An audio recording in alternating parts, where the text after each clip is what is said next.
Hello, la team, on se retrouve pour la ronde numéro 8 de ce tournoi. Vie, c'est toujours à Bois-Colombes. Tu as Mmh. maintenant 4 points sur 7. Tu es passé dans le positif, comme on dit, tu es à plus 1. Et tu affrontes un joueur classé 1569, Didier de son prénom. Oui, Didier, Je suis perdu. On est le qui me matin dit ou qu'il a l'après-midi? Là, c'est l'après-midi, hein, c'est la double ronde, la l'après-midi, dernière. c'est ça, c'était l'après-midi et il me dit que ça fait, très, très longtemps qu'il joue aux échecs, il a je Je- sais pas plus de 20 ans d'expérience, Il te dit ça avant la game? ouais, mais Genre au bon, moment où on remplit les feuilles, là, ouais, c'est ça, on remplit les feuilles, donc on Mais pourquoi il discute, te on dit ça? Tu lui as demandé ou il s'est... ah ouais, je crois qu'on échangeait comme ça, je pense Ah, même OK. que c'était moi qui ai posé la question, je sais plus en fait, Ouais. mais oui, donc il me dit qu'il a 20 ans d'expérience. Je fais: «Oh là là, Et toi, tu te dis quoi? pourquoi on Tu a te parlé dis de ça?» OK. Donc ça m'a mis une petite Et toi, pression. du haut de tes 1 an, toi, ça fait 1 an en vrai là maintenant à peu près? Ah, ça fait 1 an. Ouais. Donc 1 an d'expérience contre 20 ans d'expérience, on va voir ce que Mmh. ça donne. Didier, il t'envoie D4, tu fais D5, mais juste Didier, il ressemble à quoi? Il a quel âge? Il fait quoi comme métier dans la vie? Didier, c'est un homme d'une cinquantaine d'années, OK, avec une grosse voix, d'accord. voilà donc qui, Un peu imposant? ouais, un peu imposant. OK. Sympathique, très sympathique, mais ouais, un peu Il dégage un imposant. truc genre sympa, genre grosse voix, genre en mode gros ourson ou un truc en mode, tu pas envie de le Non, faire il chier? dégage quelque chose de sympathique. Tu vois, Ouais. quelqu'un de chaleureux, sûr OK, de lui, mais chaleureux, voilà. OK. Sympa. Chaque fois, j'ai l'impression qu'on est dans des romans, tu sais, où genre il y a une description de personnage et non, non, j'adore. OK. Je crois que c'est mes moments préférés des héros de tous, c'est d'écrire les adversaires. OK. Et Didier, il t'envoie E3, qui a dû un peu te surprendre parce que c'est pas le coup le plus évident, ça bloque le fou. C'est ça, c'est ce que je me suis dit. Ouais. Ça bloque le coup, donc je pense que tu aurais dit que c'était un petit peu timide. Voilà, c'est un peu timide. Alors, ça veut pas dire que les blancs sont moins bien, évidemment, hein, mais c'est pas le coup le plus logique, vie, pour toi, c'est quoi dans cette position pour les blancs? Mmh, c'est C4? Ouais, le gambit dame. Les blancs sacrifient le pion et essayent d'échanger un pion de l'aile contre un pion du centre. On attaque d'ores et déjà. Le centre, c'est le coup le plus logique. Ok, il fait E3. Toi, tu réagis bien. Cavalier F6, tu te développes très très bien. Tu restes flexible, ça j'aime beaucoup. Il fait fou D3. D'accord. Et toi, tu fais coup forcé, fou G4, t'attaques sa dame. Et tu développes ton fou avant de faire E6. Écoute, vie, ça a l'air bien. Bien sûr, on doit se méfier de ce coup fou G4 dans les positions de D4, D5. Mais s'il y a un dame B3 qui vient faire chier. Et là, c'est pas le cas parce qu'il a encore son pion en C2, donc j'imagine que tu as vu ça. Il fait cavalier E2 et tu fais E6. Il fait C3. Et toi, vie, tu joues à la perfection. J'aime beaucoup ce que tu fais. Tu joues C5. Il n'a pas voulu être ambitieux au centre, mais toi, oui, tu essayes d'échanger un de tes pions de l'aile contre un pion central et tu prends de l'espace.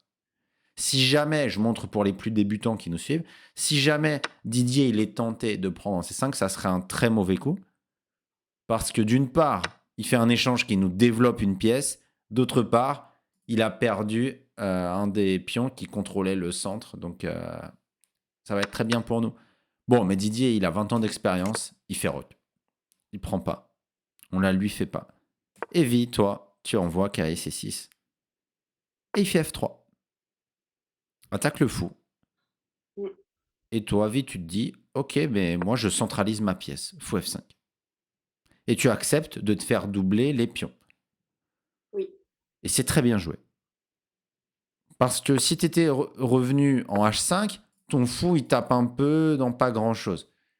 Son fou, en plus, est très fort en D3. C'est sa meilleure pièce de l'échiquier, puisqu'il a bloqué son autre fou, mais au moins, lui, il est très bien placé. Donc, j'adore le fait que tu échanges ces pièces, quitte à te déstructurer les pions. D'ailleurs, il fait fou prend F5. Ah, d'ailleurs, tu as mis une ligne que tu as calculée. Tu as calculé fou H5, G4, Fou G6, prise, prise. Et Oui, t'as dit, je me suis dit que ça, c'était pas terrible pour moi, car mon roi pourrait pas roquer. oui. Ok, intéressant. Alors son Éventualité, roi, hein, il aurait peut-être pas joué ça, mais j'hésitais entre fou H5 et fou F5. oui. Dans tous les cas, je risquerais de me faire doubler les pions. Ce que j'aime beaucoup, c'est que tu as fait calcul de la ligne forcée. Donc là, tu as calculé ça, c'est forcé, ça, c'est forcé. Et tu évalues ça à la fin de la ligne forcée. Donc c'est très bien. Maintenant, juste, je suis pas sûr que ça soit très bien pour les blancs, en fait, finalement. Je pense que tu n'as peut-être pas fait la bonne évaluation. Mhm. Parce que, ok, ton roi, tu as peut-être du mal à faire le roc, mais il y a quoi comme argument en ta faveur? J'ai la colonne H Ouais, qui est ouverte. t'as la tour ouverte sur son roi. Et ça fait mal quand même en général, hein. Tu peux vite faire un fou D6, dame C7. Tu peux même envisager de faire le grand roc et planquer ton roi en A8. Et son roi va être beaucoup plus faible que le tien. D'accord? Parfois, Oui, même quand tu as joué ces 5 vies, tu peux quand même faire grand roc et aller mettre ton roi en A8 derrière tes 2 pions restants là. Surtout d'accord. quand il y a roc opposé et que tu as déjà la colonne. Donc ça, je sais pas, si je mets l'ordi une demi-seconde, tu vois, les vals de l'ordi, c'est moins 1,3 avantage noir. Donc ça, tu as mal évalué. OK? Mais c'est très bien déjà que tu as essayé d'évaluer. C'est un des trucs durs. OK. Mais j'aime bien fou F5 que tu as joué aussi. Il prend, tu prends. OK, tu as des pions doublés, mais tu as renforcé ton contrôle central et tu as ouvert une colonne sur un pion arriéré en E3. Moi, j'aime bien ta position. Il fait tour 1, tu te développes, fou D6, très bien joué. Et il fait F4. Qu'est-ce que tu penses de ce coup? Je pense que c'est pas un bon coup. D'accord. Pourquoi? Qu'est-ce qui va Euh, pas avec ce coup? Bah, en fait, à nouveau, il bloque son fou. Ouais. Il se crée Ouais. un mur dans son fou. Là maintenant, il a un très très très très très mauvais fou. Et quel est l'autre énorme inconvénient de ce coup? Il met ses pions de case noire. Enfin, il met ses pions sur À chaque fois des que je te cases pose cette noires. question, tu veux jamais me dire ce que je veux entendre. Quel est le... Attends, je la refais. Là, je suis sûr qu'à la maison, vous arrachez les cheveux en mode mais vie, putain, à chaque fois, il te l'a fait. Quel est le gros inconvénient de Oui, ce coup de non, non, pion? il affaiblit certaines cases. Ouais, bien joué. Dans quelle case? Euh, les cases E4 Ouais. déjà, et peut-être G4. Et peut-être un peu G4, même si c'est peut-être moins grave parce qu'il peut encore faire H3 un jour s'il a envie. Mais E4, c'est très grave. Il t'a laissé une case forte en plein centre. Mhm. Et il a un mauvais fou, comme tu dis. Bon, ça pourrait se justifier si jamais, je sais pas, il arrive à mettre un cavalier un jour en E5 pour verrouiller tout ça. On va voir ce qui se passe. Toi, tu fais roc, très bien joué. Tu mets ton roi à l'abri. Il fait cavalier en G3. Attaque ton pion F5. Tu joues dame D7. Tu défends ton pion. Tu lis les tours. Ça a l'air vraiment plutôt bien. Euh, je veux quand même te dire une chose. À ton avis, qu'est-ce que je vais te dire ici sur dame D7? Ça me semble être un coup correct, hein, mais il y a un truc que je vais dire quand même. C'est que j'aurais pu retarder le développement de madame. Ouais, mais il t'attaque F5. Donc tu fais G6? À ton avis, G6 ou dame D7?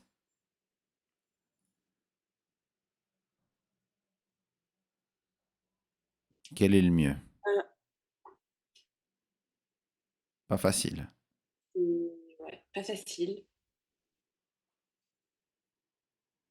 Bon, moi, Normalement, on a dit... Ouais, je préfère dame D7. ouais, Mais pour si tu quelle poses la raison? question, c'est que j'aime, je préfère pas forcément G6 parce que le cavalier peut bondir sur des cases. Donc je me dis Quelle que, casse? Quelle casse? Quoi? bah, par exemple, en H6, on l'a peut-être pas là tout de suite, mais j'en sais rien, tu vois, ça crée des Ok, fous. donc t'aimes pas G6 parce que ça affaiblit un peu ton roi, c'est ça? C'est ça. Ouais. Donc toi, en Euh, général, tu veux pas toucher à tes pions. Et t'as bien raison. Dis-moi, à ton avis, quel va être moi mon argument pour G6? Moi, je préfère G6 dans cette position par rapport à Dame D7.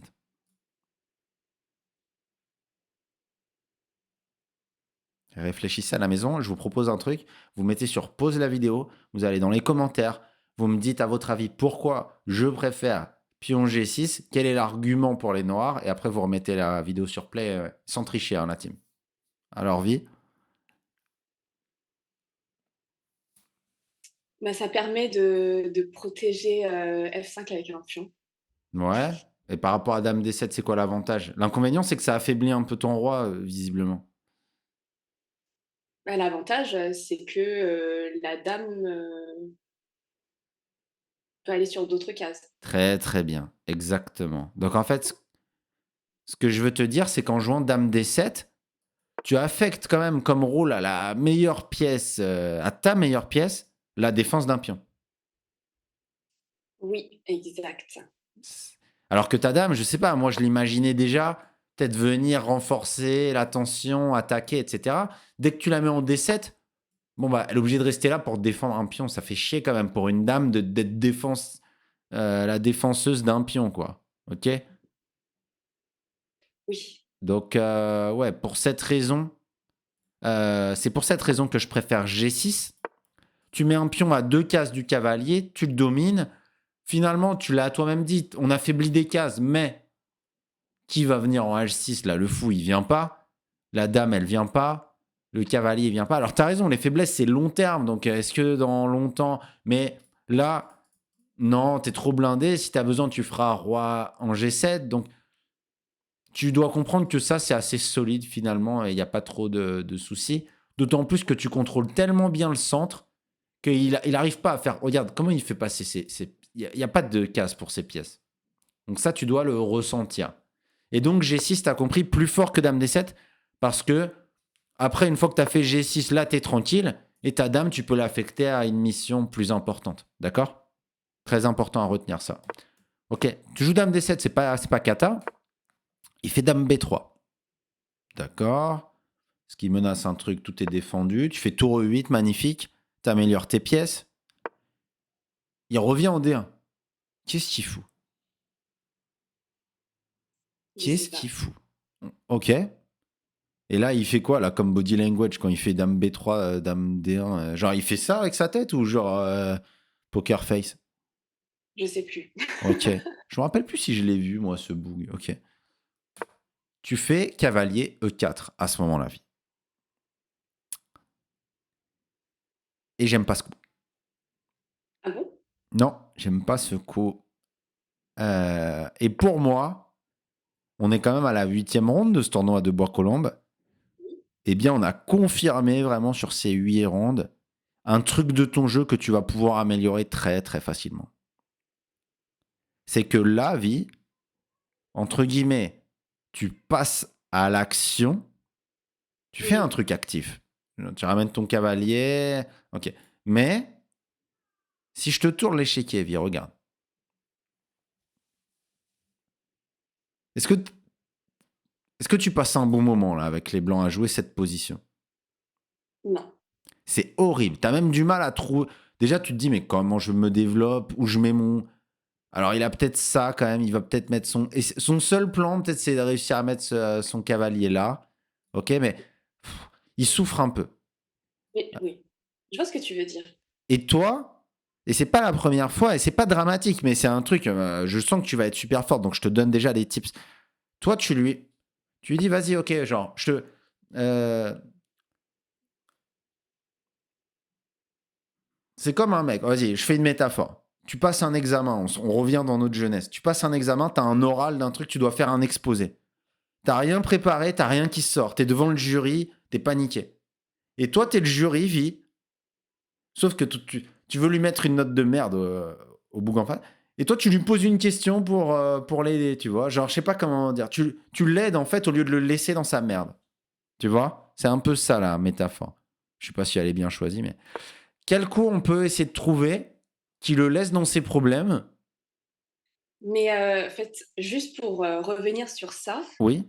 je Je vois ce que tu veux dire. Peut-être que Oui, c'est aussi poser cette question de est-ce que c'est bien ou pas? Parce que voilà, je sens que comment dire? Ces pièces n'arrivent pas trop à circuler, alors que voilà, il est aussi sur la quatrième rangée, hein. Mais, oui, je sens qu'il a moins d'espace quand même. oui. Heu, donc je comprends que c'est pas forcément une bonne idée d'échanger les pièces, Mhm. mais moi, dans ma position, ce qui me Bien sûr. dérange un petit peu, c'est le pion en F5. D'accord, je Et comprends. donc, je crois que mon idée, c'était de faire cavalier E4 pour Ouais. que si cavalier prend cavalier, Et c'est ce qui s'est là, passé dans la partie. Toi, tu as pu dédoubler ton pion. voilà, c'est C'est ça ça. que tu voulais. Ouais, je Et comprends. ça se trouve, en fait, c'était enfin, je lui donne plus d'avantages que moi, Alors, en fait. Vim, mais c'est vraiment bien que tu me dises quand tu t'es pas forcément d'accord. D'ailleurs, j'ai pas tout le temps raison. Et là, c'est génial, ça me permet d'aborder deux sujets. Je pense qu'on n'aura jamais abordé dans une vidéo deux sujets aussi importants. Le premier, tu vas le comprendre très facilement. Il est facile. Là, dans cette position, le plan typique que tu pourrais éventuellement dérouler, ça pourrait être quoi? Vas-y, à toi de me dire. Il y a deux plans typiques qui semblent assez évidents dans cette position. C'est des trucs que tu connais, hein. Attaquer, E3. Voilà, donc le plan typique du pion arriéré. Donc on va essayer d'attaquer le pion arriéré. Je dis n'importe quoi, ça pourrait être ça. Tour E7, tour on double, cavalier G4, et ça y est, déjà on menace de prendre le pion. Et puis s'il défend le pion dame D3, déjà hop, fou prend F4, il est cloué, il n'est pas organisé. Ok, plan typique du pion arriéré. C'est quoi le deuxième plan typique, vie, qui pourrait exister ici?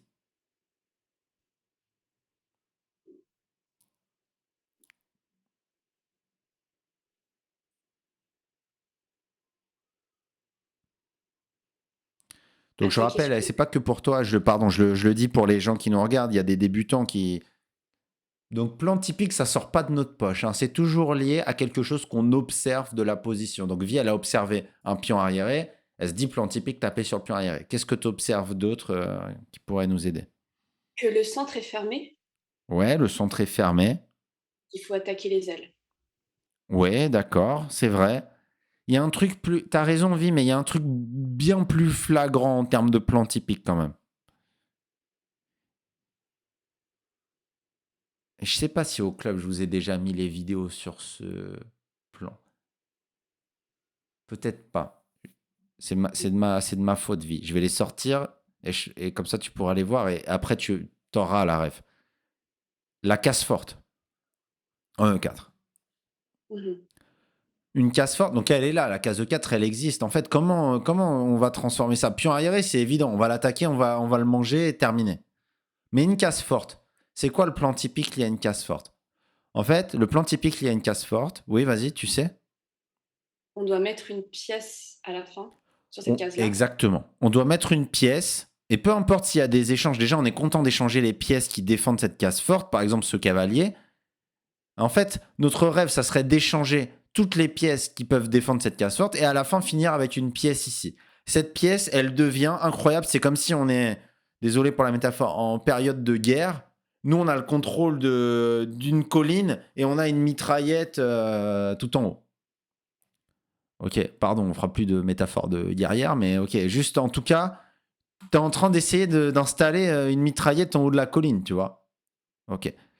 Et toi, ce que tu as fait dans la partie, donc tu mets, tu t'envoies un explorateur, ça se tabasse un peu, et en fait, hop, tu détruis la montagne. Et là, finalement, tu as bouché.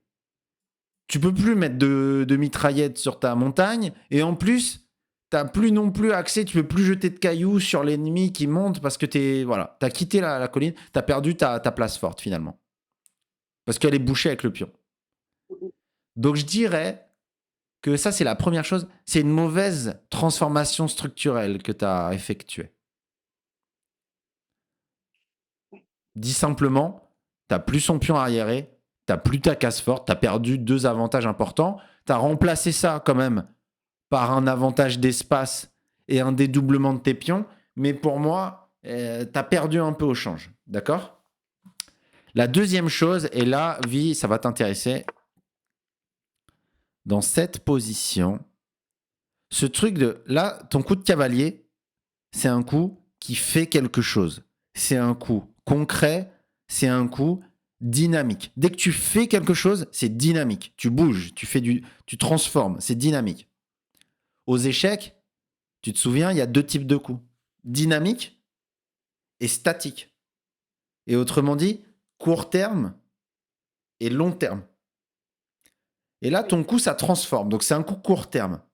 Et toi, tu dois jouer court terme si et seulement si, et je te parle en langage mathématique parce que je sais que tu es une mathématicienne, si et seulement si, désolé, Euh, si et seulement si, c'est un truc de maths, non? Oui. Donc, veux pas comme si tu découvres le truc, soutiens-moi s'il te plaît. Non. Tu dois jouer dynamique si et seulement si tes perspectives sur le long terme, elles sont moins bonnes que ton adversaire. Et là, c'est pas le cas. Tu as une case forte, tu as un pion arriéré, tu as une meilleure structure. Lui, il a quoi? Donc, sur le long terme, tu es bien. Donc, pourquoi transformer la position? Donc là, tu aurais pu jouer peut-être statique. Donc, statique, c'est 3 types de coups statiques. Améliorer ses pièces, consolider, ça serait G6 pour enlever les signaux faibles et faire de la prophylaxie contre le dynamisme adverse. Ok? Donc, j'aurais bien aimé tour E7. Cavalier E4, c'est pas un mauvais coup, j'aime un peu moins. Ça se trouve, si on me leur dit, il va dire cavalier E4. Parfois, il y a des positions où on est bien sur le long terme, mais même un coup court terme est fort. Là, l'ordi, il dit quoi? Il dit dame E6, menace, fou prend F4, donc c'est un coup concret. Il dit tour C8, tu vois, c'est plutôt quand même des coups statiques. C4, il joue plutôt des coups statiques, l'ordinateur ici.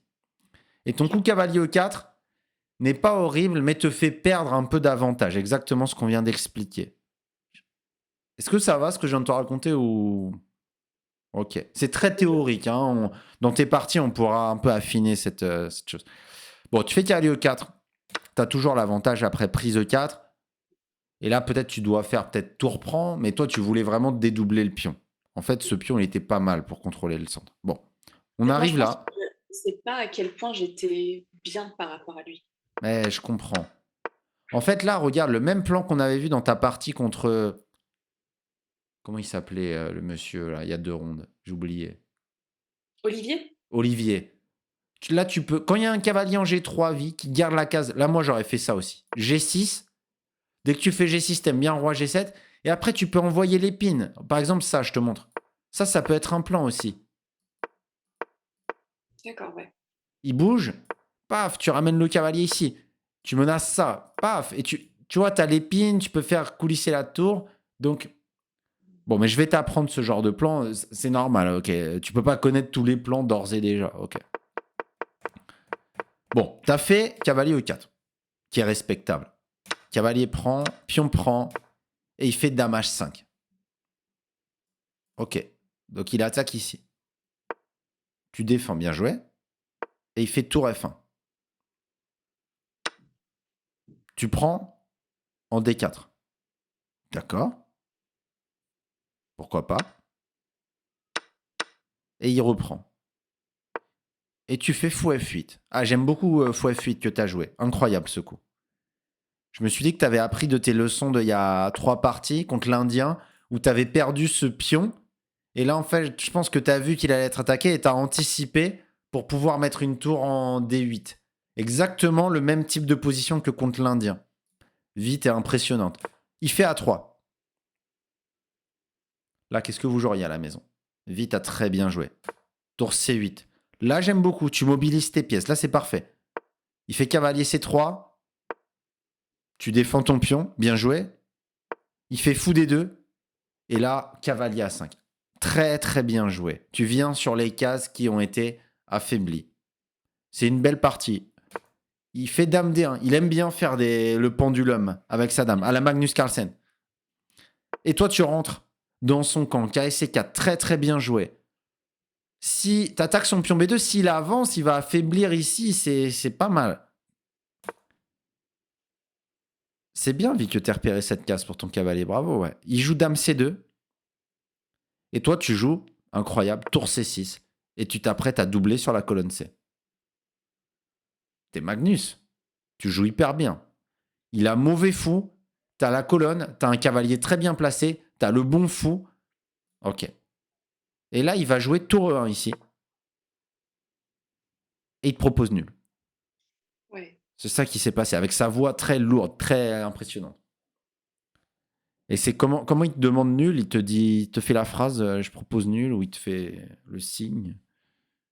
Mmh, non, il a dit, ouais, il a dû me dire, «Bon, je te propose nul là», Ah, quelque il chose a comme ça. fait une sorte de bon, allez, le jeu est bloqué. Ouais, exactement, Il a c'est fait ça. ça? Oui, c'est ça. Bon, allez, c'est bloqué, allez, vie. Moi, j'aimais bien ma position, hein, mais J'ai- je savais pas trop comment ça allait se passer aussi, donc je voyais que c'était une position fermée, c'était pas si Hmm. évident pour moi. Ben, on va voir si tu as accepté ou pas. Ouais, ok, tu comprends que la position est bloquée. Didier, Ouais. c'est s'il devait avoir un métier, ce serait un commercial, non? Ou pas? Oui, je pense que ouais, ça sera un métier comme ça, ouais. Ok. Je vois bien. Oh, ah bon, vie, c'est bloqué. Confiant, C'est bloqué. On se quitte en bon terme. Et puis, bah, bonne dernière ronde à toi. En fait, il a une position éclatée au sol. Il essaye de te convaincre ok, bah, il te propose nul. Mais il tente son coup. mmh, Et toi, Vie, à votre avis, est-ce que Vie, elle a accepté? Vie a accepté le match nul dans cette position. Alors là, c'est le procès. On est un millier de juges devant toi, Vie. Et on te dit, alors, pourquoi tu as accepté nul? Bon, mais. franchement, par facilité, hein, je t'avoue. Mais alors, C'est en la fait, toi, tu dernière t'es fois, dit. Déjà, la pendule, on est comment en termes de pendule? bah, moins bien, hein, comme toujours. Un peu moins bien pour toi, ouais, ok. C'est ça, je devais avoir, 25 minutes, Mhm. heu, non, oui, 25-30 minutes. Oui, Il devait avoir, 20 minutes de plus par rapport à moi. ok. Deuxième question, à quel point t'es consciente que t'es mieux? Pour moi, je savais que j'étais mieux, D'accord, mais pour moi, c'était léger avantage. d'accord, ok. Et enfin, donc j'imagine, t'as pesé ça, tu t'es dit, bon, je suis probablement un peu mieux. S'il me propose nul, en plus, ça me confirme que probablement il est pas hyper à l'aise. C'est la première chose. Tu regardes la pendule, tu te dis, mais je vois pas parfaitement comment je vais progresser dans cette position. J'ai un peu moins de temps. Je vois très bien un scénario où je perds un peu le fil et je fais n'importe quoi. J'imagine, il se passe un truc comme ça dans ta tête. Et ok, il y a un troisième élément qui rentre en jeu, ou c'est juste une combinaison de ces deux choses? Peut-être t'es C'est ça, fatigué, t'as oui. fait cette partie, non? Bien sûr, il y a la fatigue aussi, mais Ouais. c'est, enfin, la fatigue plus, le fait que j'ai moins de temps, Oui. ça fait que je me dis que, bah, en fait, je peux mal jouer. Tu vois? Ok. Là, c'est un peu avantage pour moi ou égalité, mais à tout moment, je peux blunder. Je me Ok. dis ça. Et donc, t'as la Donc pression du résultat. ouais, c'est vrai, T'as un peu c'est ça vrai. dans ce que tu viens de dire. Donc t'as envie Oui, de faire un résultat quand même, et nul, c'est mieux que perdre finalement. Et est-ce que ces questions objectives, on n'en a pas parlé avant la vidéo, est-ce que son classement à 1569 et ses 20 ans d'expérience, son petit bluff du début de game, est-ce que ça t'a un tout petit peu peut-être influencé, ou au moins peut-être à 5% ou non? un petit peu. Ok, merci Ouais. pour ton honnêteté, ouais. Ok. Est-ce que tu regrettes d'avoir accepté la nulle, ou si demain tu rejouais, tu referais nul?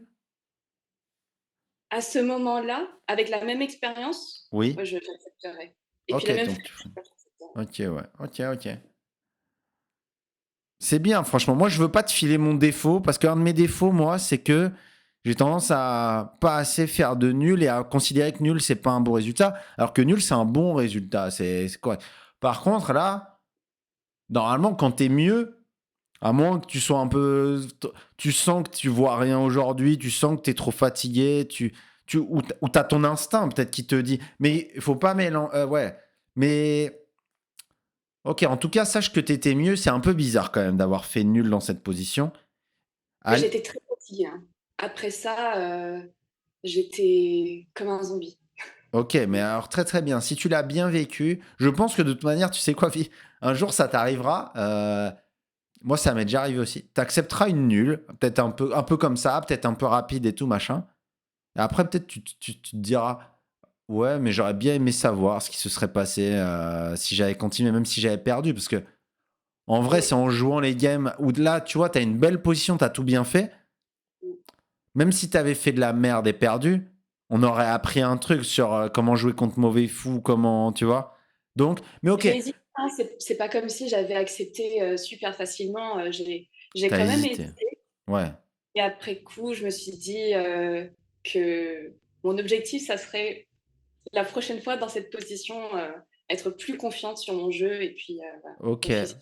Mais très très bien, ouais. Ok, mais c'est génial. Dites-nous dans les commentaires, sans pourrir revire, hein, parce qu'on comprend, il n'y a que ceux qui ont joué des tournois qui comprennent ça. On l'a tous déjà fait.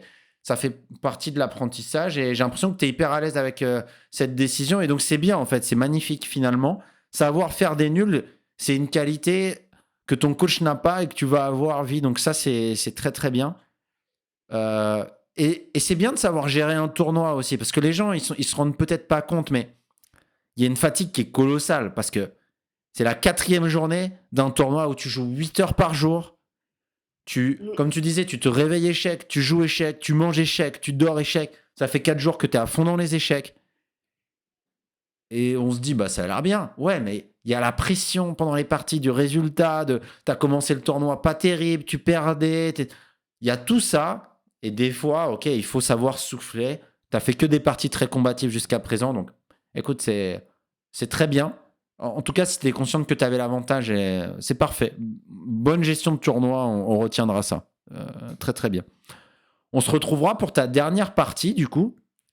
T'as combien? Du coup, t'as 4,5 sur 8. Mm. Ok. La dernière ronde, elle a lieu le matin. Donc, t'as une nuit pour te reposer. On te retrouve pour la dernière ronde pour voir comment ça s'est passé. Merci pour ton honnêteté, Vi. C'est hyper intéressant. Je pense qu'on a appris plein de trucs dans cette partie.